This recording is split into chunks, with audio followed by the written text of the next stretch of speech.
Welcome to the Murder Mukbang Show. I'm Ashley. And I'm Brittany. And this week we have decided that since what's going on in the world right now with this COVID-19 and the pandemic that's going around. And the craziness at the stores. I don't know if any of you guys have been to the stores lately, but it's a madhouse. I've been trying to get hamburger meat for like a week and a half. Good luck finding toilet paper. Yeah.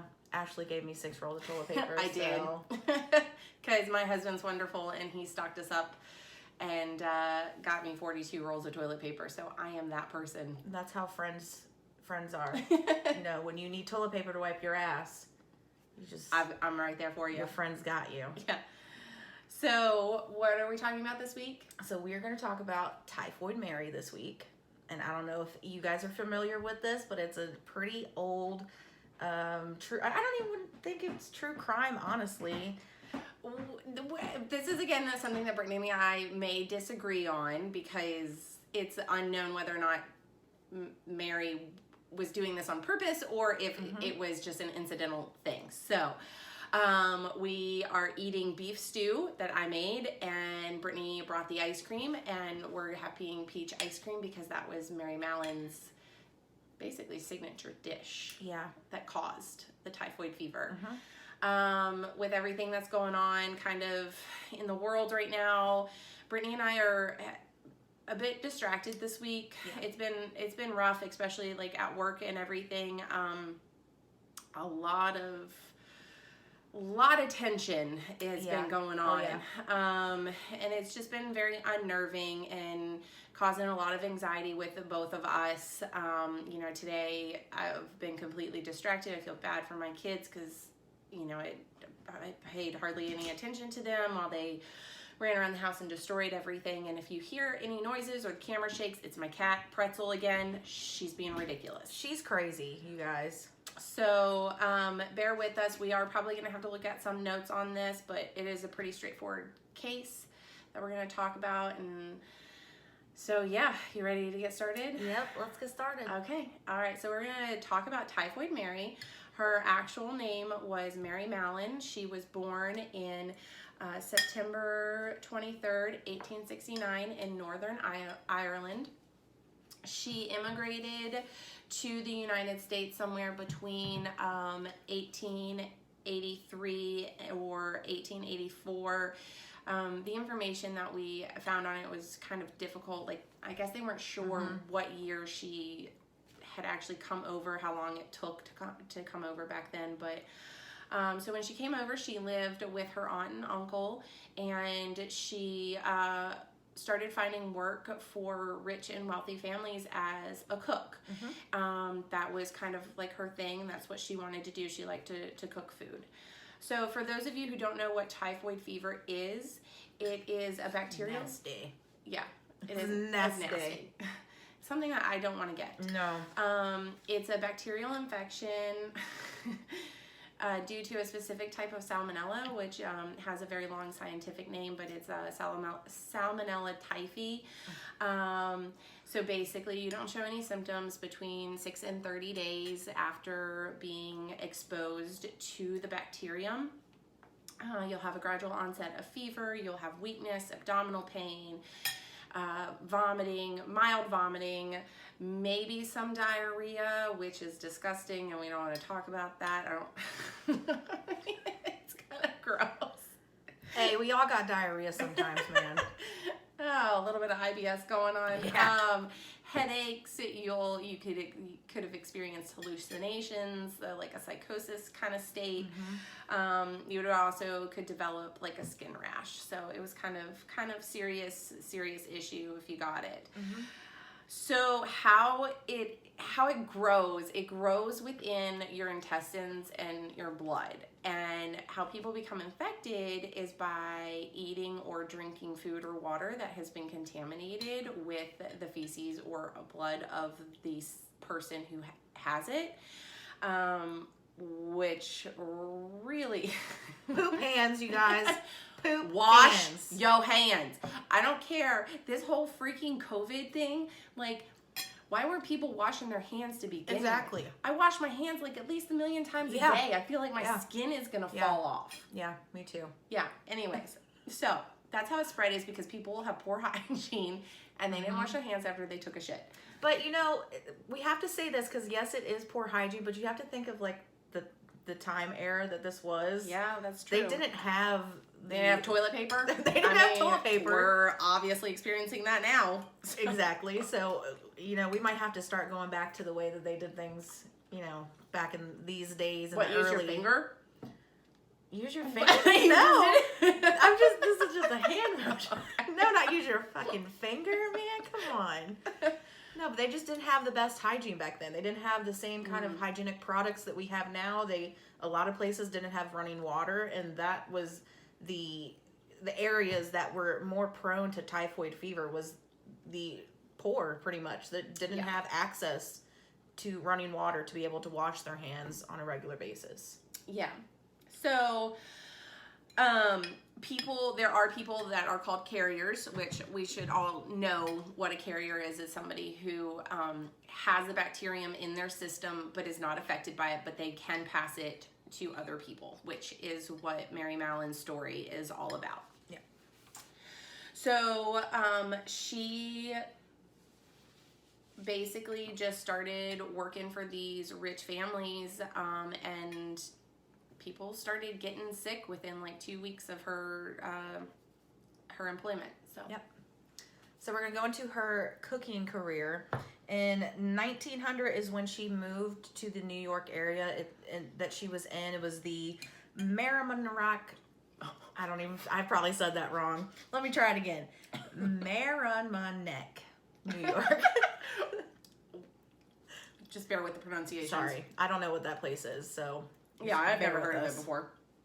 And within 2 weeks of her working there, she immediately started to get people sick. People in the family started getting sick, and not just one person in the household, multiple people. A majority of the people in the households were getting sick. And Mary, what'd she do? She just kept switching jobs. At this point, I don't think she was aware that she was making people sick. I just think that she was the type of person that moved around a lot. She didn't want to stay in the same place for a long time. She liked change. She liked being in different areas, and she just continued to go in different households and get everybody sick with the same dishes that she wiped her poop hands on. She wiped her poop hands on. So in 1901, Mary moved to Manhattan. She started working for a lawyer and his family. The lawyer's family, 7 out of the 8 people got typhoid fever. And once again, Mary moved on before any investigations were done. At this point, nobody kind of connected the dots that she was the reason why everybody was getting sick. They just knew that at this time period in New York, a lot of people were getting typhoid fever, honestly. Mary was not the only person that was walking around with this disease and spreading it. Yeah, she wasn't the only carrier. I think that's where we become kind of torn on the situation, is that, like, and we'll go more into this, but it was kind of like she was singled out. Yeah. You know, and there's lots of reasons why she could have been singled out. Yep. So in 1906, Mary started working for a wealthy family for Charles Warren. He was a wealthy banker in New York. He would take vacations in the summer with his family, and a popular spot that they went to quite often was in Oyster Bay. And I'm not sure if any of you guys know what Oyster Bay is, but it's where the rich people go for vacation. You been there? I have not, because I'm not rich. Oh. But in the research that I've done, rich people like to go here to this Oyster Bay. Theodore Roosevelt, one of our presidents, actually liked to visit that place quite often. So she was working for this family in the summer of 1906, and that summer is called the Typhoid Summer because she got that family sick as well. And the young daughter in that family actually died from getting sick. So that was the first person who died. That was the first person that contracted the disease from Mary and then ended up dying from the disease. Well, so with them being in Oyster Bay, like we said earlier, typhoid fever was kind of the poor man's disease. I don't know if that's right or not, but you know, the poor were the ones who contracted it mostly. Yeah. And so in Oyster Bay, where you have the rich people, they're like, why the hell are we breaking out with this typhoid fever? And so the Warrens actually went ahead and hired a typhoid researcher. Didn't know that was a thing, but his name was George Soper. Actually, it's either Soper or Sober. I read it two different ways. Soper. Well, according to Wikipedia, it's Soper, but then the NIH article that I read about it was Sober. So, I'm not sure. Somebody's got to check their spelling. Yeah. Anyway. So basically, he comes in, he does his investigation, and from March 1907, he is like watching this family, and he discovers that Mary is probably the culprit as to why everybody is getting sick. And so what he does is he pretty much starts stalking Mary and is like trying to collect her feces and her blood and urine and everything so it can be tested. And I just can't help but think like this little old man. Weird. Like, can I have some poop? Yeah, like what would you guys do if you were just going about your business, you know, cooking your food, that's your job, and some random person comes up to you and asks for your poop? I think I would have reacted the same way she reacted. Yeah, by chasing him. I like to imagine that she's going to the bathroom in the outhouse and he's like lurking outside. Looking through the peepholes in the outhouse. Are you done yet? She's not washing her hands. So, at the end of his investigation in June of 1907, he basically pinpointed Mary. And so, saying that she was the culprit, she was the one who was causing all of this. So then that's when she went into her first quarantine. So, Mary was first quarantined in 1907. They, Mr. Soper and an investigator actually went to her residence at the time. They arrested her and they took her to North Brother Island.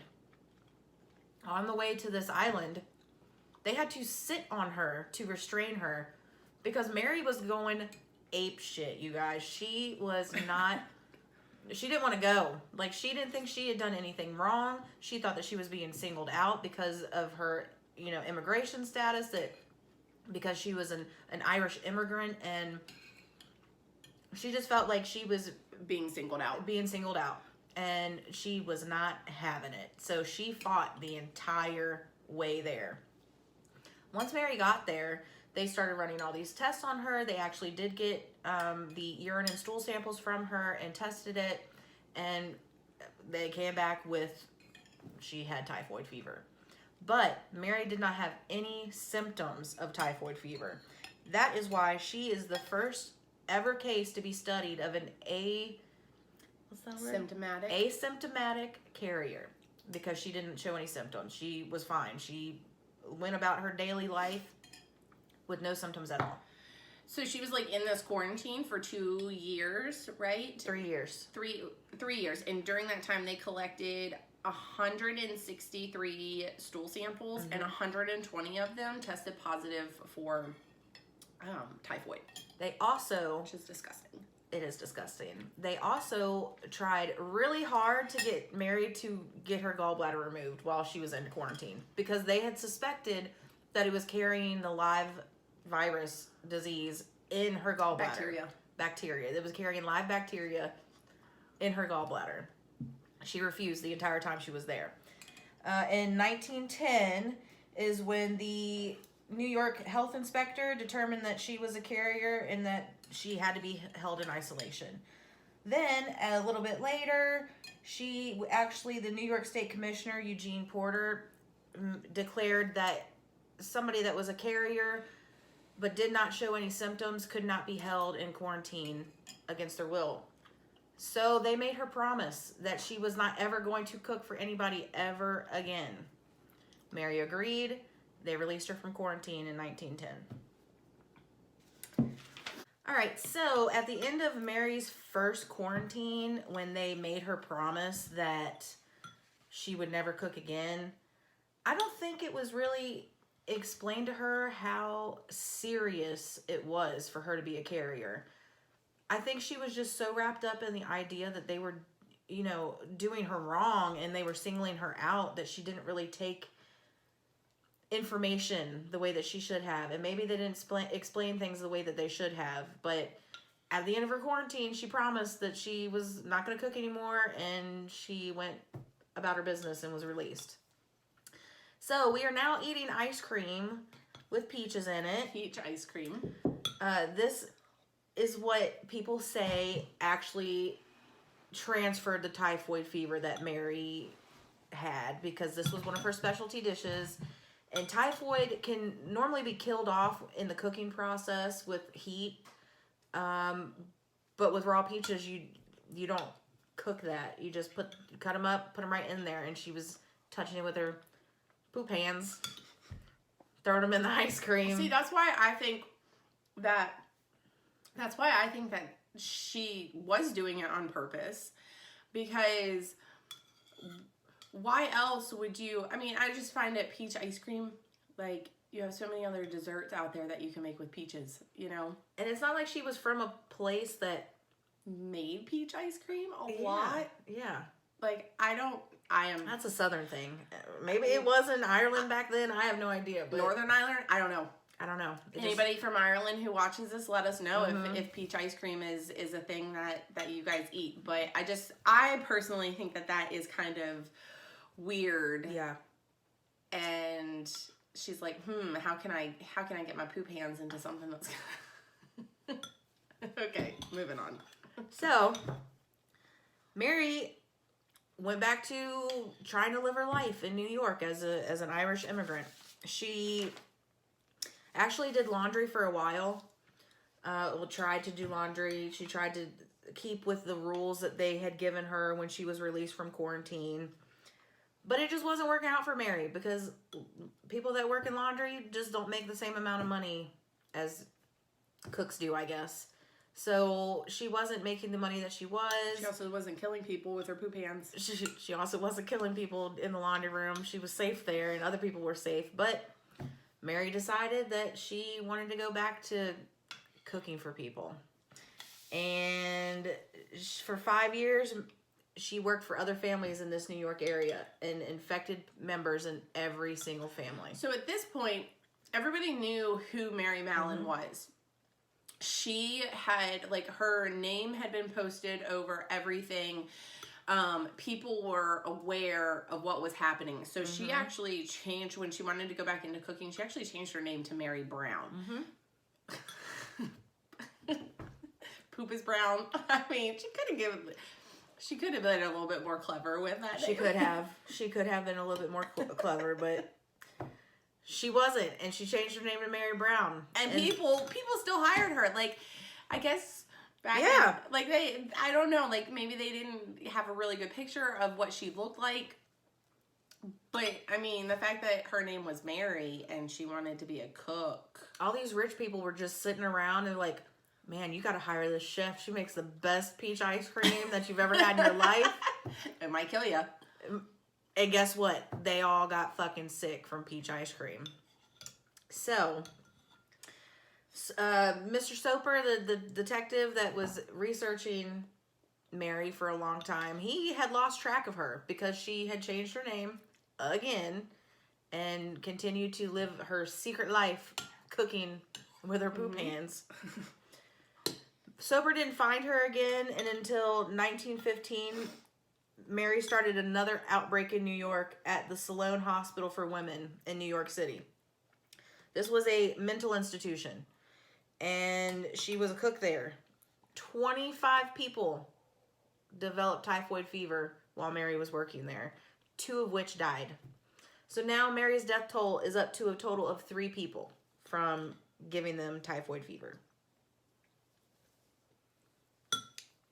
So Mary vanished again, but they were actually able to track her down, and they sent her back to North Brother Island.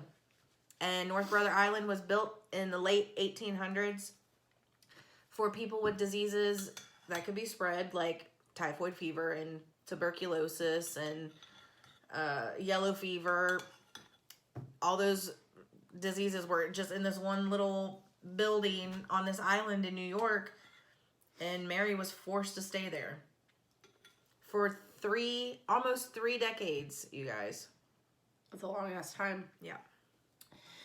In 1932, Mary had a stroke that paralyzed her from the waist down. I'm assuming it was from the waist down. It didn't really actually say, but she never walked again. And so she was kept in quarantine, and then she was paralyzed, and she just didn't have a very good life. No. And she finally died from pneumonia at the age of 69 in November of 1938. As soon as she died, or as soon as they saw that she had died, they performed an autopsy on her, which then indicated that, yes, she definitely had typhoid, the salmonella typhi, in her gallbladder. So if she had just had that removed in the first place, if they had explained a little bit better, I don't know, maybe whatever. So after they were done with their autopsy, they cremated her, and then they buried her ashes at St. Raymond's Cemetery in the Bronx. Mm-hmm. So it's said that Mary only killed 3 people with typhoid fever, but with the amount of families that she worked for and the amount of people that she had gotten sick, those people were around other people, and those people probably also gave typhoid fever to other people. So it's actually thought that Mary could have actually been responsible for up to 50 deaths instead of 3. And her name, she still is very infamous to this day. Anybody that is willingly or knowingly or unknowingly gonna pass a disease on to somebody else, they're jokingly called Typhoid Mary. I didn't know that. You didn't know that? I did not know that. My mom used to say that to me when I was sick. Did you have poop hands? No. I guess it was when I was a teenager and I was sick, I guess with bronchitis or with whatever. Poop hands? No, this had nothing to do with poop, which is why I don't understand she called me that. But anyway, I was cooking and I was sick, and she was like, all right, Typhoid Mary, getting everybody else in the house sick. I didn't know who that was back then. I was like 14. So I was just like, all right, Mom. Cool joke. With your poop hands. With my poop hands. Oh, gosh. So, that's our story this week about Typhoid Mary. We thought it would be a little bit lighter than the two other murders that we've done, the 2 child murders. Gonna try to stay away from that for a little while. But do we want to talk about? Oh yeah, we were gonna take a break in the middle of this, but I think the story. This story just got it was short. It was short. We got through it quicker. Yeah. But we wanted to talk about something else that we have in common, because Ashley and I really do have a lot of things in common. Yeah. And I think that's why we get along so well. But we really like the same kind of music, honestly, you guys. Like when we are in dental together, we listen to 90s alternative, the grunge station, and Nirvana is like one of our favorite bands. Yeah. We love it. Like we will thumbs up every Nirvana station that comes on. But yet it still plays the Eagles. And I don't understand why. I'm not dissing the Eagles. Not dissing the Eagles whatsoever. Hotel California is an amazing song. Top 10 for me, probably. But I don't want to listen to it when I'm listening to Nirvana. Yeah. I mean, I don't want to listen to like punk, like the Ramones. I think I've tried to play the Ramones on that station one day, and I'm like, no. If I wanted to listen to this, I would go to that station. Like, and we want Nirvana and Nirvana only. If they had just a Nirvana station, but we discovered that they do. They do. They don't just play Nirvana they don't on just there. Play and Nirvana. this is on Spotify. Mm-hmm. This is on Pandora. Mm-hmm. Whatever, and then I don't know what. iHeartRadio is one that I use. yeah, that's right. iHeartRadio. Yeah. And the station is called Smells Like the 90s. So you would think, because it smells like the 90s, it'd be like It Smells Like Teen Spirit, which is a Nirvana song. But no. they don't just play Nirvana. Yeah. So. And 1 week we will talk about the suicide, murder, whatever you want to call it. That wasn't a suicide, you guys. I'm just going to put that out there. I'm a big fan of Nirvana. I've done a lot of research. That was not a suicide. So we will talk about that because I get sad when I think about Kurt Cobain.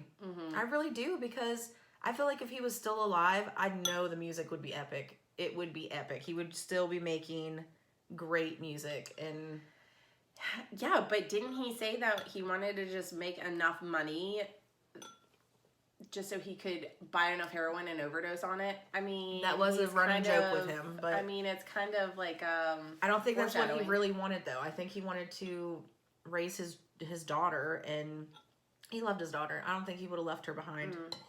And that's what he ultimately wanted, was to give her a good life. And I feel like he still would be making music because that's what he liked doing. So that was our little Nirvana spiel. Yeah. We can go into Nirvana, and that's something else that we could probably talk. Yep, that's it. So like I said, we had the same taste in music. We like the same shows. We like the same movies. I feel like we have a very similar sense of humor. Obviously. It's pretty dark. It is very dark. We have dark sense of humor, guys. That's why again, we don't find murder or anything funny, but we like we would like to try to find the humor in things, because that's just how we like to live our lives. The reality is too real sometimes and too dark. And if you don't sit back and find humor in things, it's not good for your mental stability, and it starts to really affect you. I think I'm not going to do well with this quarantine. No, me neither. Actually, so today all I did was watch Netflix, which is not different from any other Saturday that I am off. I will stay in my room all day and watch Netflix. So today was pretty much like any other day for me. Except when I went to the Food Lion and there was nothing, you guys. Nothing. The meat section was empty. And all I seen was this little old lady walking around pushing her cart. She have a mask on? She didn't have a mask on. And she also had nothing in her cart. Oh, and I felt so bad. Seriously? Yeah. She's probably... Yeah. Oh, that breaks my heart. Yeah, it's sad. That's so sad. And here I am complaining that I have not found hamburger meat. But I have some food at the house that I'm going to be okay. And I just was like, this poor little lady. Do you want to come to my house and be my grandma? I bet you she was mean as shit. She probably was mean. I bet she was the grumpiest old lady ever. So yeah, guys, we're just trying to lighten the mood this week with a different kind of story. Talking about some music, because I know everybody out there is really going through it right now. Yep. But I think what we all need to remember is that we are in this together. Yep. Not to be going all crazy, trying to hoard a bunch of shit. You fuckers out there, they're out there hoarding all this stuff. Shame on you. I am one of those people that have the 42 rolls of toilet paper. Okay. That was not my fault. No. You have a family of 4. Two young kids that think that they have to use a half a roll of toilet paper every time they go to the bathroom. You're not out here buying 5 gallons of milk, all the fucking bread on the shelves, and 3 carts worth of toilet paper. No, that's correct. I'm not. You're not out there doing that. So shame on you people that are out there doing that, because you're the reason that little old lady had nothing in her cart this morning. So again, we're all in this together. So please try to remember that. The stress. Yeah. Everything has been extremely stressful. People have been short with everybody. Just remember, we are in this together and we will get through it. And just, lend a hand out to somebody who needs it. Make sure it's washed and doesn't have poop on it. Keep your heads up and stay positive, you guys. Yes, and wash your hands. Yeah, wash your fucking hands. Thank you guys so much for watching and tuning in. We really appreciate it. We got some really good advice from people who watched last week's episode.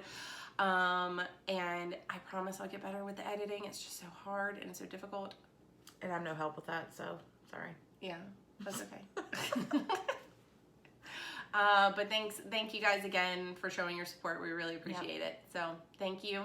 And you've been watching The Murder Mukbang Show. You kill them. We grill them. Bye, guys. Bye.